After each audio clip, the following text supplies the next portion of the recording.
Bedtime Stories with the Story Club for Kids.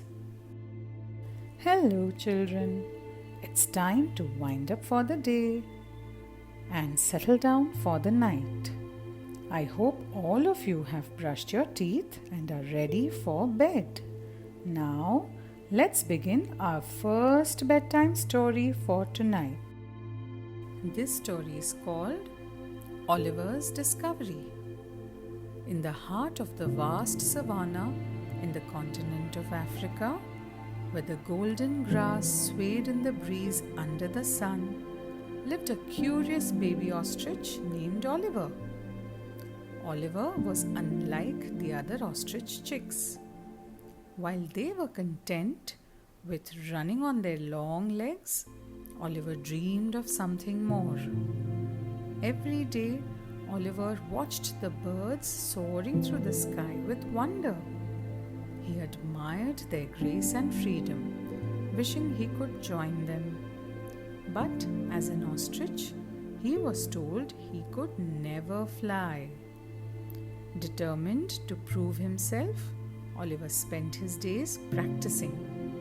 He stretched his wings and flapped them with all his might. But no matter how hard he tried, he couldn't take flight. His friends would laugh and shake their heads, but Oliver refused to give up. One day, as Oliver sat under the shade of a baobab tree, feeling discouraged, his grandma, Nana Ostrich, joined him under the tree. She noticed his sadness and realized what he was going through.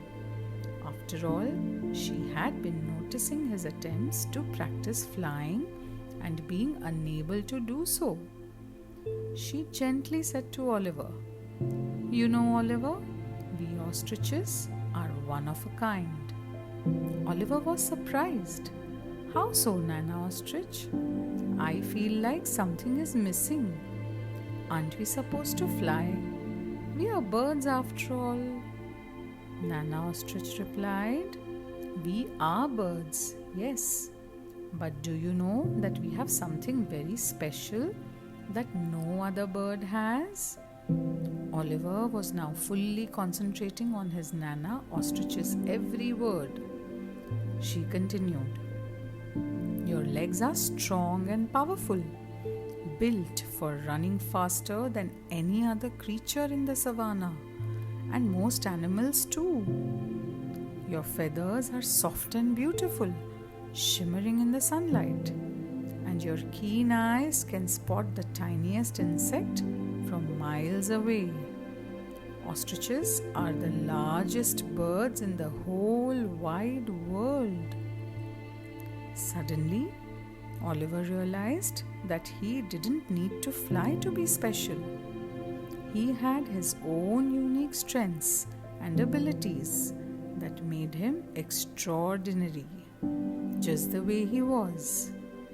With a newfound sense of gratitude for his own uniqueness, Oliver joined his friends in a game of tag, using his swift legs to outrun them all.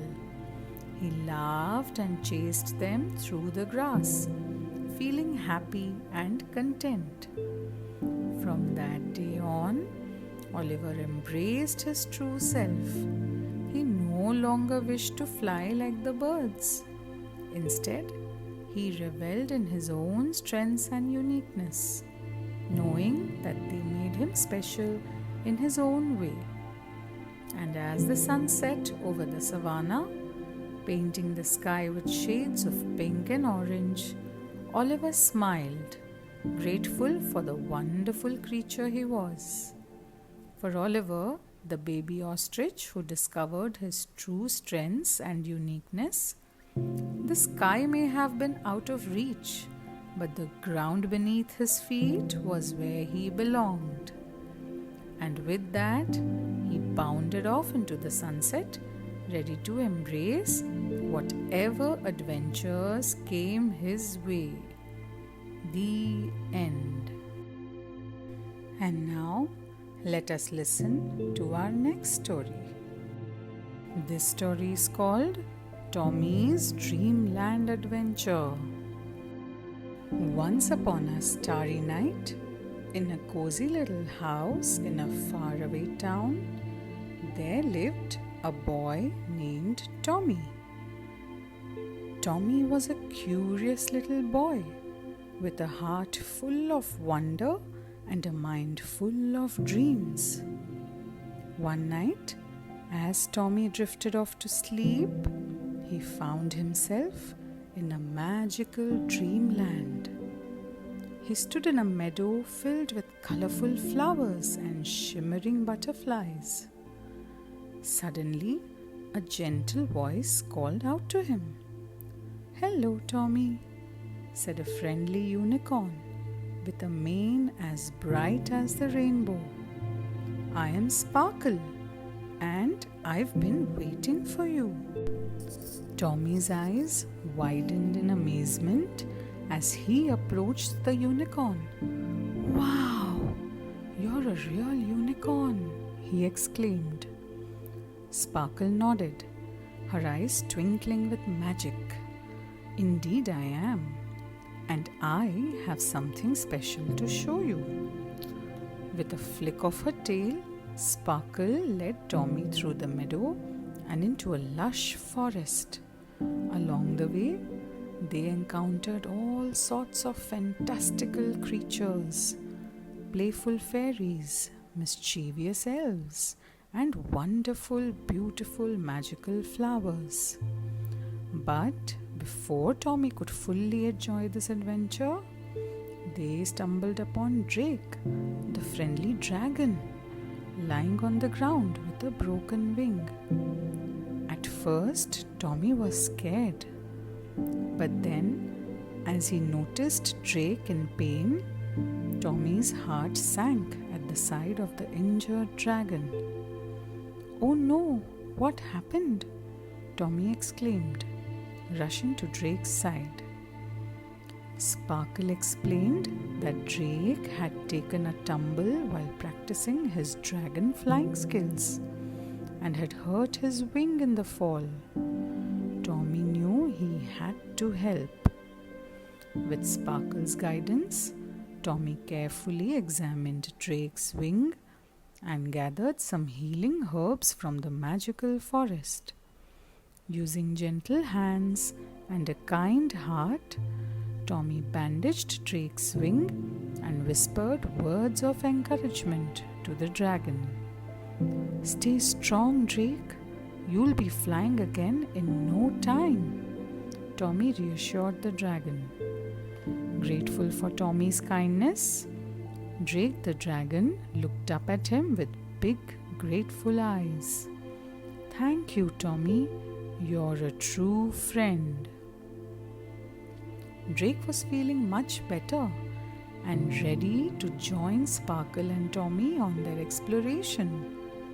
Tommy's heart raced with excitement as he followed Sparkle and Drake deeper into the magical forest. They journeyed through enchanted groves and sparkling streams until they reached a clearing where a magnificent castle stood tall against the night sky. "This is the Castle of Dreams," Sparkle exclaimed. "It's where all dreams come true." Tommy gasped in awe as he gazed upon the towering spires and glittering turrets of the castle. He felt a sense of wonder wash over him, knowing that anything was possible in this magical land. As the night wore on, Tommy danced with fairies, soared through the sky on Drake the dragon's back, and even learnt a few spells from the wise old wizard who lived in the castle.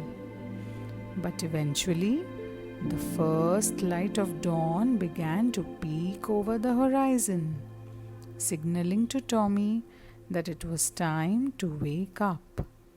With a heavy heart, he bid farewell to his newfound friends and promised to return to the magical land someday again. As he opened his eyes slowly and found himself back in his own bed, Tommy couldn't help but smile, knowing that the memories of his magical adventure with Sparkle, Drake, and all the other wonderful creatures he met on his journey would stay with him forever and ever. The end. And that's all for tonight. Good night, sleep tight, and don't let the bed bugs bite. Bye bye, children.